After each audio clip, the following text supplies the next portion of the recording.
안녕하세요. 오늘 저희가 좀 깊게 파고들 주제는요. 리더십 그리고 안전감의 관계입니다. 네, 안녕하세요. 리더가 어떻게 팀원들에게 진정한 안정감을 줄 수 있는가, 이거죠. 맞아요. 특히 사이먼 신에게 유명한 강연 있잖아요. 훌륭한 리더가 당신을 안전하게 느끼게 하는 이유. 이거 중심으로 좀 이야기를 풀어볼까 합니다. 그 강연 정말 많은 생각을 하게 만들죠. 그렇죠. 그래서 오늘 저희 목표는 진짜 좋은 리더는 어떤 사람인지, 그리고 조직 안에서 안전이라는 게 왜 그렇게 중요한지, 이게 뭐 고대 부족 사회부터 현대 직장까지 어떻게 이어지는지 한번 보려고요. 네.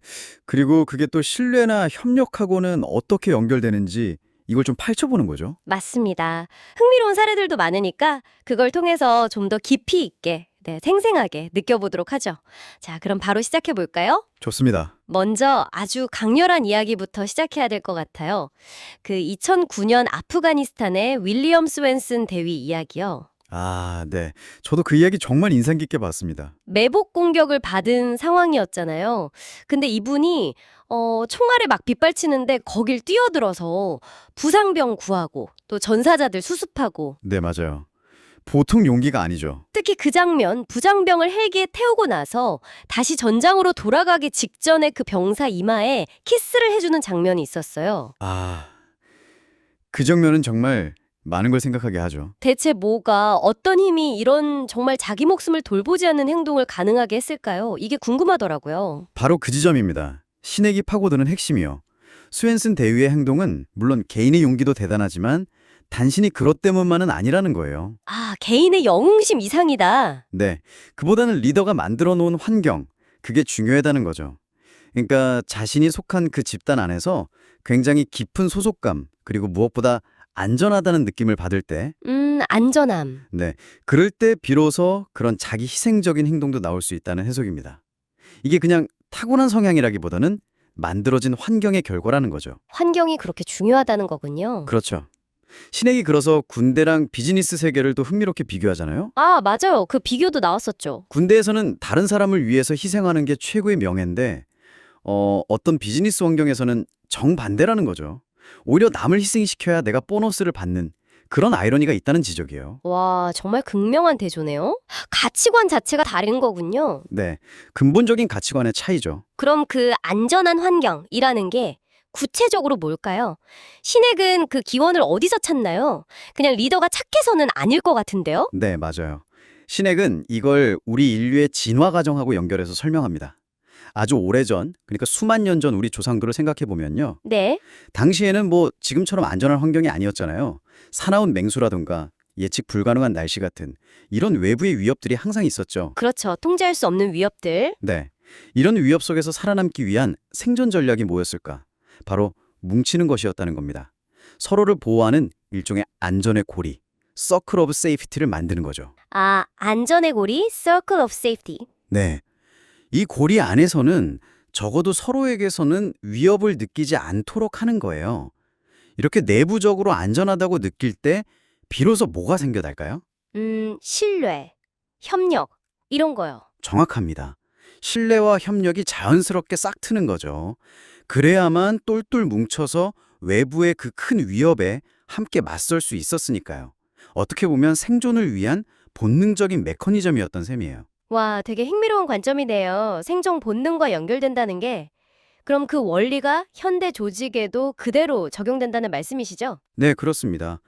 현대사회의 위협, 포식자는 뭘까요? 갑작스러운 경제 불황일 수도 있고, 경쟁사의 거센 공격일 수도 있고, 아니면 따라가기 벅찬 신기술의 등장일 수도 있겠죠. 네, 그런 것들이죠. 리더가 어떻게 할 수 없는 외부 요인들. 맞아요. 이런 외부 요인들은 리더가 직접 통제하기는 어렵습니다. 하지만 리더가 확실하게 통제할 수 있는 영역이 있어요. 그게 바로 조직 내부 환경이군요. 그렇죠. 현대판 안전의 고리를 만드는 거죠. 리더가 당장의 어떤 단기적인 실적이나 결과보다는 함께 일하는 사람들의 그 안녕과 심리적인 안전, 이걸 최우선으로 생각할 때, 사람을 먼저 생각할 때. 네, 그럴 때 구성원들은 비로소 안정감을 느끼고 외부의 그 거센 도전들에 맞설 에너지를 내부에서 얻게 되는 겁니다. 그리고 자연스럽게 서로 돕고 협력하게 되고요. 신에게 강연에서 든 사례들을 보면 이 차이가 정말 확 느껴지더라고요. 예를 들어서 그 항공사 탑승 수속 직원 이야기요. 아, 네. 그 사례도 기억나네요. 승객한테 굉장히 불친절하게 대하는데 알고 보니 그 이유가 뭐였냐면 자기가 회사로부터 전혀 신뢰받지 못하고 언제든 불이익을 당할지 모른다는 그런 불안감 때문이었다는 거잖아요. 그렇죠. 자신이 안전하지 않다고 느끼니까 그 불안감이 외부로 표출된 거죠. 참 씁쓸한 이야기였어요. 맞아요. 반면에 좋은 사례들도 있었죠. 뭐 직원들이 경영진을 전혀 두려워하지 않는다는 그 사우스웨스트 항공. 네, 거긴 문화가 아주 유명하죠. 그리고 또 넥스트 점프의 찰리 김 CEO. 직원을 그냥 가족처럼 생각하고 심지어 종신 고용을 약속했다는 거. 이것도 정말 대단하다고 생각했어요. 네, 정말 파격적이죠. 요즘 같은 시대에. 그리고 특히 저는 그 베리 웨밀러라는 회사의 밥 챗맨 CEO 사례가 아주 인상 깊었습니다. 아, 그 금융위기 때 이야기 말씀이시죠? 네, 2008년 금융위기가 터졌을 때 보통은 뭐 대규모 구조조정, 해고를 하잖아요. 비용 절감을 위해서. 그렇죠. 대부분 그렇죠. 근데 이 회사는 달랐어요. 해고는 절대 안 된다. 대신에 전 직원이 돌아가면서 4주 동안 무급 휴가를 갖는 프로그램을 도입했어요. 와, 고통을 다 같이 나누는 방식이네요. 맞습니다. 우리 모두가 조금씩 고통을 감내하면 누구도 큰 고통을 겪지 않아도 된다. 이게 CEO의 메시지였죠. 근데 놀라운 건 그 결과예요. 결과가 어땠는데요? 이 조치 이후에 직원들의 사기가 오히려 엄청나게 올라갔다는 겁니다. 서로에 대한 신뢰, 협동심이 훨씬 더 강해졌대요. 아니, 무급 휴가인데 사기가 올라갔다고요? 신기하네요. 그렇죠.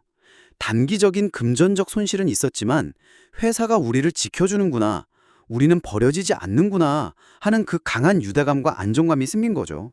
이게 장기적으로는 훨씬 더 큰 힘을 발휘한다는 걸 보여준 정말 좋은 사례라고 생각해요. 와, 정말 그러네요. 결국 이게 다 무슨 의미일까요?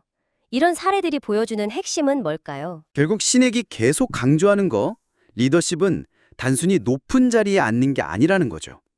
직위, 랭크가 아니라 선택, 초이스라는 겁니다. 선택이다. 네, 내 주변 사람들, 내 팀원들을 보호하고 돌보겠다. 그들의 안전을 최우선으로 하겠다는 의지적인 선택. 그게 진짜 리더십이라는 거죠. 아, 그래서 그 미 해병대 장교들이 항상 부하들 다 먹고 나서 마지막에 식사하는 전통 이야기도 한 거군요. 정확합니다. 그게 바로 상징적인 행동이죠.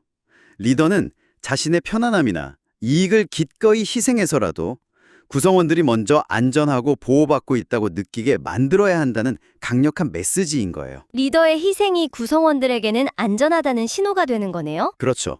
그리고 여기서 이제 중요한 상호성의 원리가 작동하는 겁니다.